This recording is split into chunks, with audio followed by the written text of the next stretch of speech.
I moved into West Willow Estates for the peace. A quiet cul-de-sac, manicured lawns, and the illusion of community. Everything a freshly divorced man with a remote tech job needed. It was serene. Predictable. Until Karen Monroe became president of the HOA. Karen was a stereotype brought to life. Short blonde bob, daily athleisure wear, and a clipboard glued to her arm.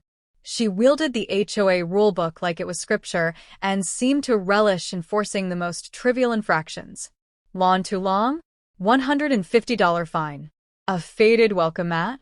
$200 replacement order through official HOA channels. Her smile was tight-lipped, her eyes unblinking. But no one fought her, not openly. In the months after her election, West Willow Estates transformed into a suburban dystopia.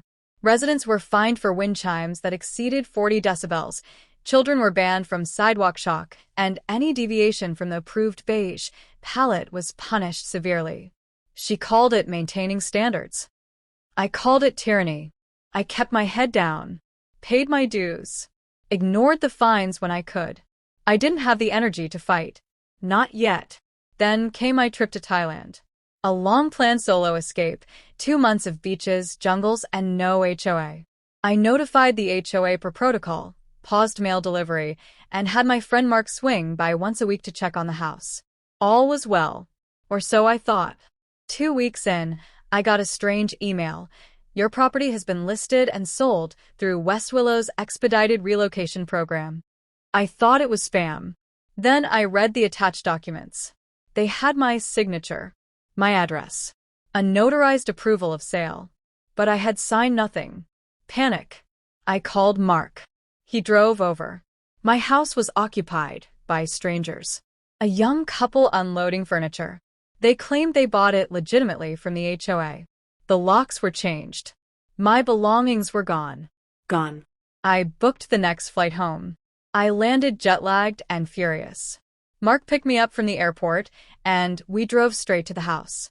It was surreal seeing another family living in what had been mine, laughing on the porch, their golden retriever sprawled in the yard I'd once mowed. "Are you the previous owner?" the woman asked when I approached. I nodded. This house was never for sale. She looked confused. Karen Monroe handled everything. We even met her. She showed us the house herself. I walked away before I said something regrettable. At a hotel that night, I began gathering evidence. I called the HOA office, no answer. I emailed, left messages, nothing. The county records showed the house had indeed been transferred. The notary listed on the documents was real, but she swore she'd never seen me in her life. I hired a lawyer. It took a week of digging, but we uncovered the core of Karen's scheme. Over the past year, she had created a shadow policy within the HOA, a clause buried in fine print claiming that homes, neglected or non-compliant, for more than 30 days could be reclaimed and repurposed. She had fabricated violations against my property, overgrown grass, false, mail overflow. Mark had emptied it weekly. Unauthorized structural modifications, completely made up. With this paper trail, she claimed abandonment and processed a sale. Further digging revealed more victims. Elderly residents who had moved to assisted living homes voluntarily surrendered after financial hardship. All lies.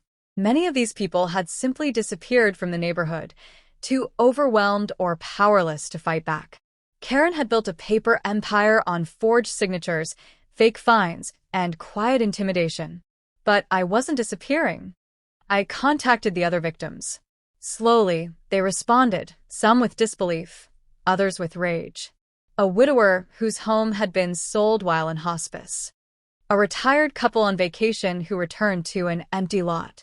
One woman had spent 6 months trying to get someone to listen before giving up. We called ourselves the displaced. With my tech background, I built a website and uploaded everything: scanned documents, notarized fakes, fake violation notices, video testimonials. We didn't accuse, we exposed. The site went viral. Local news picked it up. Then state media. Karen tried to downplay it, claimed it was a smear campaign by disgruntled former residents. But the story caught fire. Public opinion turned. Journalists showed up at HOA meetings. Protesters marched with signs outside her office. Then came the subpoena. Karen's pristine empire cracked.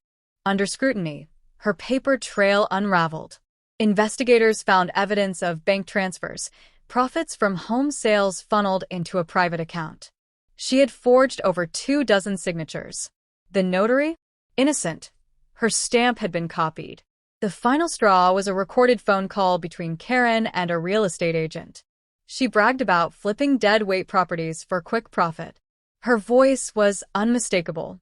The police arrived during an HOA board meeting. She was arrested on the spot. The clip made national news. She was charged with fraud, forgery, wire fraud, elder abuse, and conspiracy. Bail denied. But that didn't give me my house back. Part 4. The Reckoning.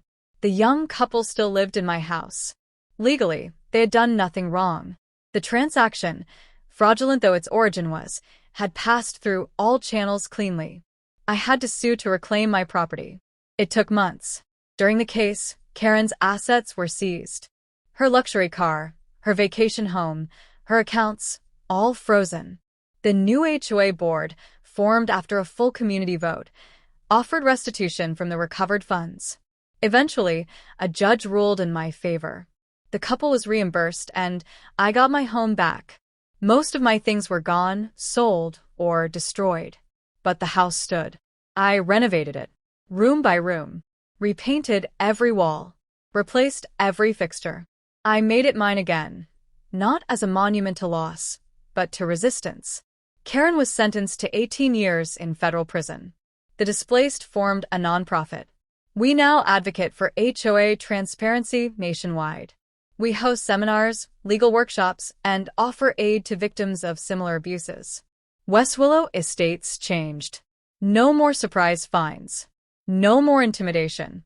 The board rotates now, term limited, with open elections and community votes on major decisions.